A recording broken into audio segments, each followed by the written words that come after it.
This is Andi Purewal for Boxing Social in association with Betfred. I'm delighted to be joined by Ariel Helwani here in Cleveland. Ariel, first and foremost, how are you doing? I'm doing great. Great to be here.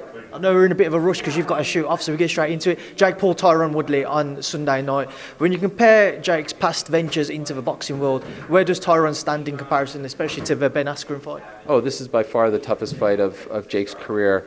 Ben was retired. Ben had hip replacement surgery. Ben had, pretty much given up on fighting. He was a little banged up. Tyron is a former UFC welterweight champion. In my opinion, he's top 4 greatest UFC welterweight champions of all time. It's George St. Pierre, Matt Hughes, Kamaru Usman, Tyron Woodley. And yes, he hasn't won in 3 years, and yes, he's on a 4-fight losing streak, but this is a tough test. He's been on the biggest of stages. He's fought on the biggest of stages, and I think if Jake Paul wins this fight, and it's a proper matchup, I think skill set wise, I think if he wins this fight, he deserves a lot of credit.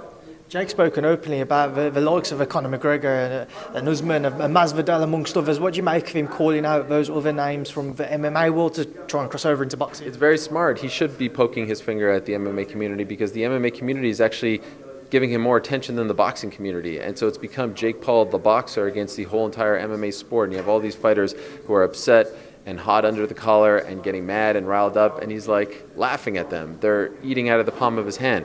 So it's brilliant. The truth is, Masvidal, McGregor, none of these guys can fight him because they're under contract with UFC. Maybe the Conor fight is different because he gets to play by different rules. He's such a big star. He got the Mayweather fight. But this is perfect because Woodley's contract just expired. He's free. He just fought in the UFC. He's a UFC guy in most people's eyes. So he found the perfect opponent. I think if he wins this fight, he should fight Tommy Fury next because of the backstory there, the Fury brothers, the Paul brothers. But both have to win on Sunday, of course. Before I do ask you about Tommy, is there anyone off the top of your head from the UFC who you think Jake could look to target, which might be realistic?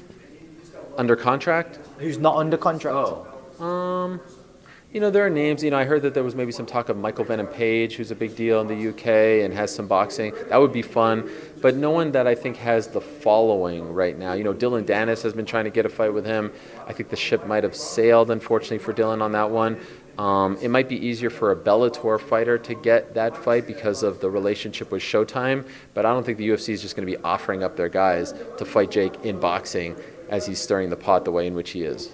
And just on Tommy Fury, his fight with Anthony Taylor, what do you make of it? It's a bit of a mismatch, but I have no problem with Tommy being on the card. I actually think it's really smart that he's on the card. But, I saw Anthony Taylor fight in Bellator at 145 pounds. He's a small guy. I think Tommy Fury gets unfair criticism. I think he's very good for the sport of boxing. I think he's a great guy. He's incredibly good looking, if I'm being honest. He did great on Love Island, and people like to take shots at him for that. But the guy's 6-0. Who at 6-0 is fighting names? No one. And so if he fights Jake Paul next, I think it'll be a very evenly matched fight. I hope he wins and gets that opportunity because I think that would be a huge deal wherever it happens. Ariel, we said 3 minutes. It's been 3 minutes 20, so thank you. You're the man. Thank you.